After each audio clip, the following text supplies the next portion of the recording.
Hello, hello. Welcome or welcome back. For those of you who don't know me, my name's Laura. I'm a fashion educator, and my mission is to become your go-to source for diverse histories of global fashion. Today, I'm sharing a sort of review of 2024 and a snippet of my vision for the next year.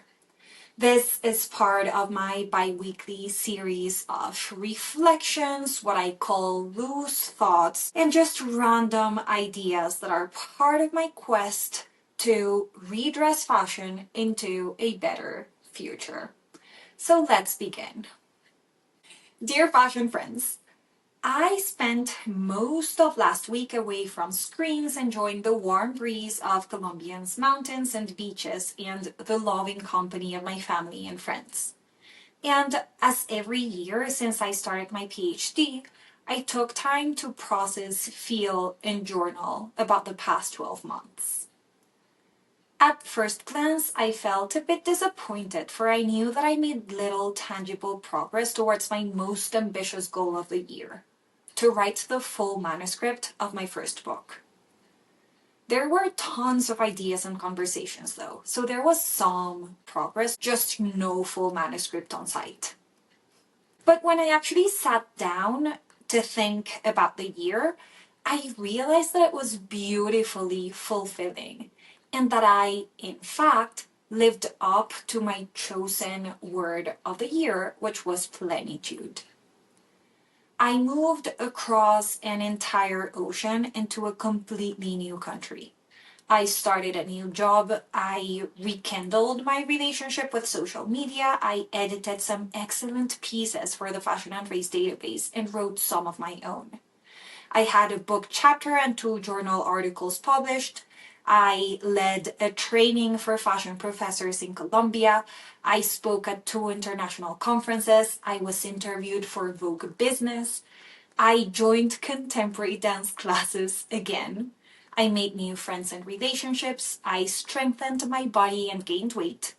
I joined a group of creators and a book club that have changed my life.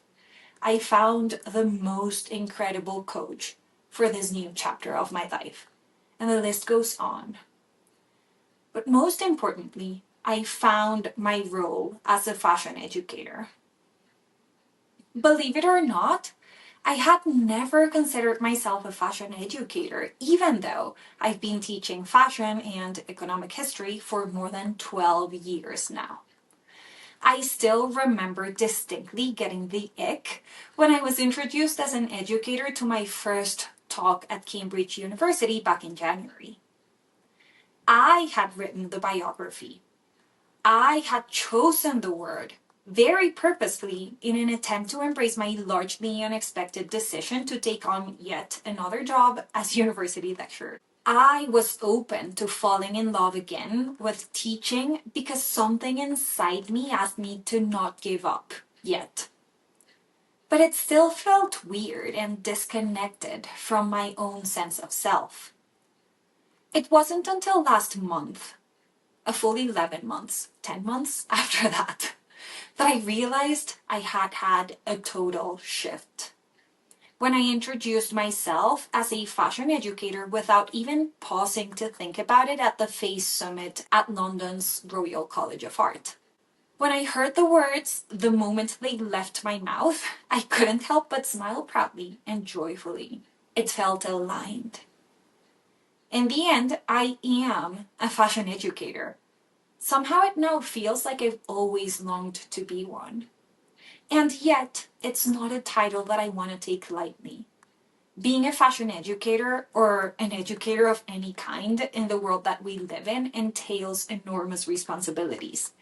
You bet I'm citing in my mind my favorite quote from Dr. Ben Berry's Manifesto for Fashion Education as I write this. Being a fashion educator requires that we share more diverse, inclusive, and thoughtful stories about fashion, while also striving to redress the system for a more ethical and sustainable future. To me personally, we must find ways to bridge theory and practice, history and projections for the future, and traditional academic outputs with open access or at least low cost, public facing knowledge sharing. That's why I always end up returning to this space and to my social media. They might not be perfect, but they do allow me to connect with more people and share my knowledge beyond the few dozens of students I get to meet in classrooms every term. But it's also why I opened my Redressing Fashion Club, which is still going strong and will have a new structure in the new year. It's why I dreamed of the podcast I launched earlier this year, or why I still want to have a full YouTube channel beyond recording these short reflections. And it's why I've decided to incorporate some personal style coaching into my varied educational activities. You may have seen some of it on Instagram if you follow me. My vision for 2025 is to embrace diversity in all of its senses in my newly accepted role as a fashion educator. This includes a revamped book club, new and more regular podcast episodes, mini fashion lessons on YouTube, personal style coaching, and of course, the book manuscript I didn't complete this year. But I'll share more about it some other day. For now, I want to take a moment to thank you for being here through all the ups, downs, and shifts over the past few years. I couldn't be more grateful that I get to evolve and share my process with you. Before closing, I also want to share one last bit of food for thought that I've been digesting over the past month. First, I devoured Robin Wall Kimmerer's most recent book, The Serviceberry: An Economy of Gifts and Abundance. This is the UK title. I think it changes a little bit for US published books, but still the same, The Serviceberry. In the book, Kimmerer revisits a previous essay that bridges together indigenous knowledge, learnings from botany, and ideas for alternative economic systems. As an economist at heart myself, the book was a delightful massage for my brain. As a fashion educator, though, it has got me thinking about its applications in the fashion industry and for our own engagement with fashion. I'm still trying to organize my ideas, but do expect some loose thoughts and perhaps even a full podcast episode about the book in the new year. For my shortish read, I chose Bella Webb's analysis of whether fashion delivered its sustainability promises this year or not. The article identifies 4 key topics that shaped sustainability in fashion this year, including some very slow progress and the increased sense of frustration that will drive us into 2025.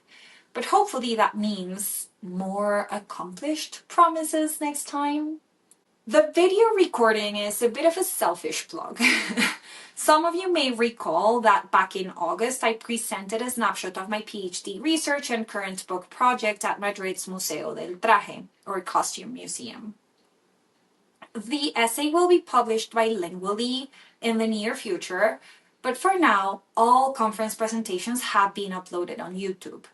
I chose to give my talk in Spanish because I talk and write about my research too much in English already. Plus, it's a political decision to help more Colombians and Latin Americans access and embrace our own complex and colonialist fashion histories. But if you feel like practicing your Spanish or just listening to me speak in Spanish, please watch it in the link below. Finally, for non-fashion stuff, I've heard mixed reviews about Netflix's adaptation of Colombian writer and Nobel Prize winner Gabriel Garcia Marquez's 100 Years of Solitude. People have said it's too white, it illustrates things that can only happen in the Colombian Caribbean, that it's too stereotypical, that it's beautiful and poetic. So I had to watch, analyze, and eventually I'll comment when I make up my own mind about it. This is the kind of show that activates my cultural critic's brain, so I can't just watch it for fun, and I have to go slow. But I promise I'll come back with an analysis and a full commentary. Just please have some patience with me. And if you want to share your thoughts and ideas in the meantime, I'd love to read and engage with them. Thank you as always for reading, watching, and joining the conversation. If you have thoughts about fashion education or any additional suggestions on what I should read, watch, listen, please send them my way by leaving a comment, reaching out to me on social media, or replying to my email newsletter if you receive it. I'd love to know what's on your mind. Thank you again for being here through this full year. Happy New Year, and I'll see you again very, very soon.